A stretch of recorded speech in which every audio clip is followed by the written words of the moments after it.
డెఫినెట్గా హైకమాండ్ ఏంది ఇప్పుడు మేము చెప్పిందే వాళ్ళు చెప్పిన ఎవరైతే ప్రోటోకాల్ దాన్ని వైలేషన్ చేస్తుండ్రో అందరి తరఫున అందరికి ఇదే బాధ ఉంది కాబట్టి మేము ముందు పోయి అడిగినాం. అందరం కట్టకట్టుకొని అడగాల్సిన అవసరం ఏముంది, ఇది అందరికి ఉన్నదే అని చెప్పినాం. మేము సీఎం గారికి కూడా నా ఒక్కరికి ఉన్నదే, లేకపోతే మేడం గారికో, లేకపోతే నర్సాపూరో, లేకపోతే ఇంకేదో కాదు, తెలంగాణలో ప్రతి ఎమ్మెల్యేని కూడా ఈ విధంగా పీడిస్తున్నారు, ఈ విధంగా ప్రోటోకాల్ లేదు, సాయంత్రం కూడా పోతే మాకు ఎస్కాట్ ఇస్తలేరు, సాయంత్రం గన్మెన్లను మార్చిండ్రు, ఇబ్బంది ఉన్నది, నాకు కూడా మొన్న ఇన్సిడెంట్ జరిగింది, నాకు కూడా ఇబ్బంది ఉన్నది, నాకు కావాలి, మాకు మంచి గన్మెన్లను ఇయ్యండి అని చెప్పి కూడా చెప్పినాం. ఇవన్నీ విషయాలు డిస్కస్ చేసినాం. దేనికోసం హైకమాండ్ మీద నమ్ముకున్న హైకమాండ్కి మేము చెప్పాల్సిన అవసరం మేము హైకమాండ్ ఏదైతే చెప్పాల్సింది ఉందో అదే విధంగా వాళ్ళ డైరెక్షన్లో మేము పోయినాం. హైకమాండ్లో చాలా సమస్యల మీద చాలాసార్లు మేము డిస్కషన్ చేసినాం. మేము ఇవన్నీ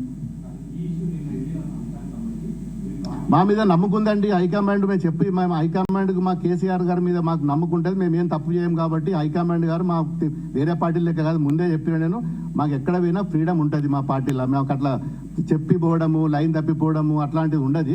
ఎవరు చెప్పినా కింది నుంచి మీ దానిగా మాది ఒకటే డైరెక్షన్ ఉంటుంది. ఎస్ ఎస్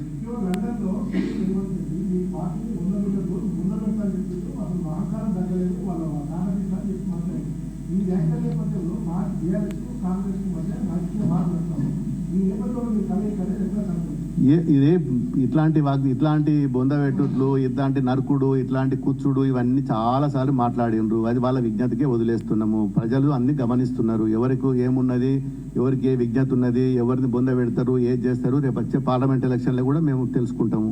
దానికోసం మీరెందుకు అంత కంగారు పడుతున్నారు? డెఫినెట్గా అవన్నీ జరుగుతాయి, జరగబోయేటి ఏమున్నాయో ఉంటాయి. కనుక వాళ్ళ లాంగ్వేజ్ మాట్లాడంత మాత్రాన బొంద పెడితే అయిపోతుందా? లాంగ్వేజ్లో చాలా మాట్లాడతారు, చాలా రకాలు మాట్లాడతారు, నోటికి ఏది ఉంటే అది మాట్లాడతారు. ఎంతమంది మాట్లాడలేదు కాంగ్రెస్ పార్టీలో? ఏమైపోయినరు? ఎవరు మాట్లాడినా కానీ ఒక దానికి లిమిట్ ఉండాలి, లిమిట్ ప్రకారం మాట్లాడాలి. బొంద పెడుతున్నంత మాత్రాన అయిపోతుందా?